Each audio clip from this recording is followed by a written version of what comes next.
Hello नमस्कार दोस्तों, मैं शिव कुमार यादव। आपका स्वागत है हमारे यूट्यूब चैनल स्काईटेक पर।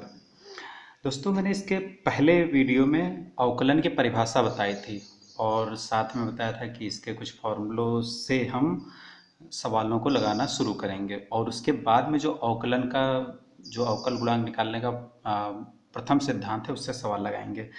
तो यहाँ पर मैंने कुछ फॉर्मूले नोट कर लिए हैं, वो मैं फिर से आपको बता दे रहा हूँ यहाँ पर डिटेल में उनको।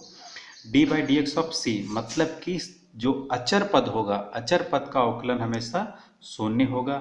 और अगर कोई फलन हमें इस तरह से मिलता है x की पावर n, यानी कि y बराबर x की पावर n हमें मिलता है, तो उसका फॉर्मूला होगा n इंटू एक्स की पावर n माइनस वन। और इसी तरह से e की पावर x का e की पावर x ही रहता है। यहाँ पर a की पावर x का अवकलन जो होगा a की पावर x लॉग ऑफ है बेस e, ये होगा।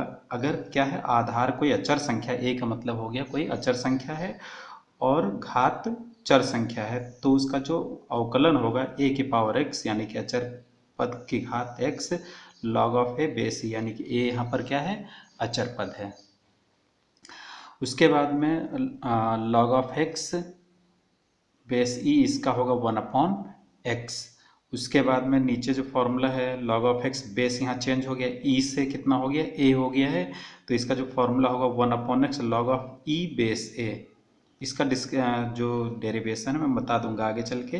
फिलहाल अभी यहाँ पर आप ये फॉर्मूला ही याद कर लीजिए। और साइन एक्स का कॉस एक्स का minus sine x, ten x का सेक स्क्वायर एक्स, और भी बहुत सारे फॉर्मूले हैं बट वो मैंने अभी नहीं लिखे हैं। जहाँ पर फॉर्मूला यूज़ होगा मैं फॉर्मूला हर क्वेश्चन में बताता रहूँगा, जिस स्टेप पे जो फॉर्मूला यूज़ होगा मैं उसको बताता रहूँगा। यहाँ पर एक चीज़ और मैं डिटेल में आपको बता देना चाह रहा हूँ। जैसे मान लीजिए कि D by d x of A F x है, यानी कि किसी फलन के साथ कोई अचर संख्या का गुणा हो रहा है, तो वो अचर संख्या हम पहले लिख लेंगे और सिर्फ हमें जो अवकलन करना रहेगा वो चर पद का, यानी कि जो फलन होगा उसका अवकलन करना रहेगा। यानी कि एग्जाम्पल के तौर पे अगर हम ले लेते हैं यहाँ से D by d x of, example यहाँ पर क्वेश्चन भी हमारा है उसी टाइप का, 1/3x³ हमें इसका अवकलन करना है। तो यहाँ पर देखिए 1/3 जो है वो कांस्टेंट वैल्यू है, तो इसके लिए हम क्या कर सकते हैं, इसको बाहर लिख लेंगे। और जो अवकलन हमें करना है वो किसका करना है, x की पावर 3 का। अब यहाँ पर चेक करिए क्या फॉर्मूला जो हमने इधर साइड में फॉर्मूले लिख रखे हैं लेफ्ट साइड में, इसमें से कौन सा फॉर्मूला यूज होगा। तो आप देखिए सेकंड नंबर का जो फॉर्मूला है n इंटू एक्स की पावर n माइनस वन, यहाँ पर यह फॉर्मूला यूज हो रहा है। बस डिफरेंस क्या है, यहाँ पर x की पावर n है और यहाँ पर x की पावर कितनी है, 3 है। मतलब कि n की जगह पर हमें कितना रखना है, 3 रखना है। तो फॉर्मूले के अकॉर्डिंग ही चलेंगे, यानी कि n की जगह पर हमें रखना 3 इंटू एक्स की पावर 3 माइनस वन। ऐसे ही तो फॉर्मूला लिखा हुआ है n इंटू एक्स की पावर n माइनस वन, मैंने हमने n की जगह पर लिख दिया 3 और x की पावर 3 माइनस वन, यानी कि n माइनस वन फॉर्मूले में है, हमने लिख दिया 3 माइनस वन क्योंकि n की वैल्यू हम 3 रख रहे हैं।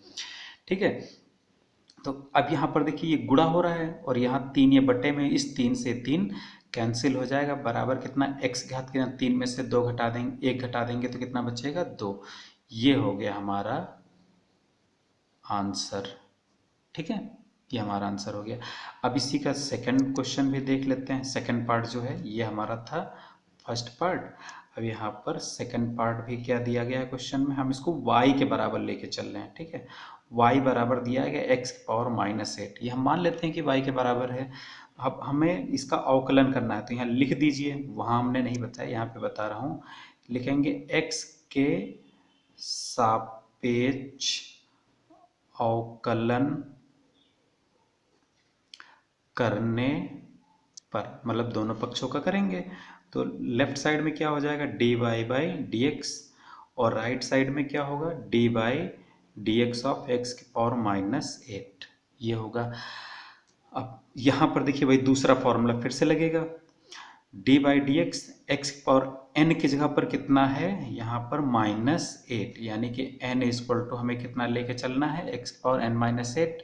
और हमारा फॉर्मूला क्या होता है, x की पावर n का अगर हम अवकलन का फॉर्मूला लिखें तो जो दूसरा वाला ये लिखा हुआ x की पावर n-1 ये है, तो इसी के अकॉर्डिंग यहाँ करेंगे। n की जगह पर हम कितना लिखेंगे, -8, यानी कि -8 इंटू एक्स के पावर -8 -1, -8 इंटू एक्स के पावर -8 और -1 जब समान चिन्ह होते हैं तो संख्याएं जुड़ जाती हैं। तो ये हो गया हमारा आंसर, -8 इंटू एक्स पावर -9। अब एक क्वेश्चन और दिया गया है, उसको भी हम बता दे रहे हैं। ये सेकंड फॉर्मूला जो है उसी पर बेस्ड सारे क्वेश्चंस हैं, तो वो और एक एग्जाम्पल लिखा हुआ है, ऊपर क्वेश्चन लिखा हुआ है, उसके अकॉर्डिंग किए देते हैं। तो थर्ड क्वेश्चन क्या है, वो है y इक्वल टू, मान लेते हैं y इक्वल टू 1/3 x की पावर 12, ये है। फिर से वही लिखेंगे, तो हम यहाँ पर शॉर्टकट में लिख रहे हैं differentiate with respect to x, मतलब क्या है कि x के सापेक्ष अवकलन करने पर, DWR t या 2 लिख दिया हमने, t लिखेंगे आगे से, तो क्या इसका मतलब होगा कि x सापेक्ष अवकलन करने पर। तो आगे जो भी वीडियो मिलेंगी वहां पर मैं ये लिखूंगा कि DWR2x, यानी कि differentiate with respect to x, ठीक है।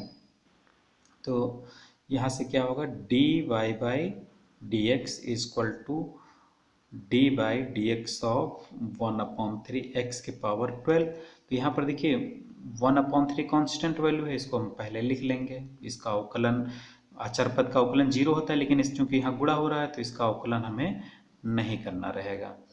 यहाँ रहेगा x के पावर 12। अब यहाँ पर देखिए x का मान कितना हो गया, 12, सॉरी x का नहीं, n का, जो x पावर n का फॉर्मूला लगेगा। अब सबसे पहले तो हमें देखना ही होता है कि कौन सा फॉर्मूला लग रहा है। तो यहाँ पर हमारा फॉर्मूला वही दूसरा वाला लग रहा है, x पावर n का। तो x पावर n का फॉर्मूला क्या है, n into x power n-1 होता है। ये तो 1/3 कांस्टेंट वैल्यू हो गई, इंटू में 12 इंटू एक्स की पावर 12-1, सिर्फ और सिर्फ n की जगह पर हमने कितना रख दिया है, 12, क्योंकि ये उसी रूप में हमें यहाँ दिख रहा है। तो यहाँ 3 से इसको डिवाइड कर, 3 एकम 3, 3 चौक 12, यानी कि अब क्वेश्चन क्या हो जाएगा, आंसर जो हमारा मिलेगा 4 इंटू एक्स की पावर 11, ये हो गया हमारा आंसर, ठीक है।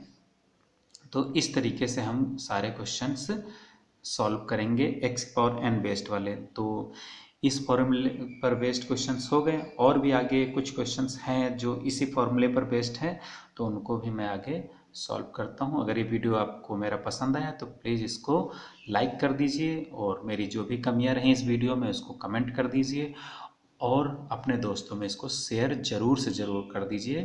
Thank you to everyone.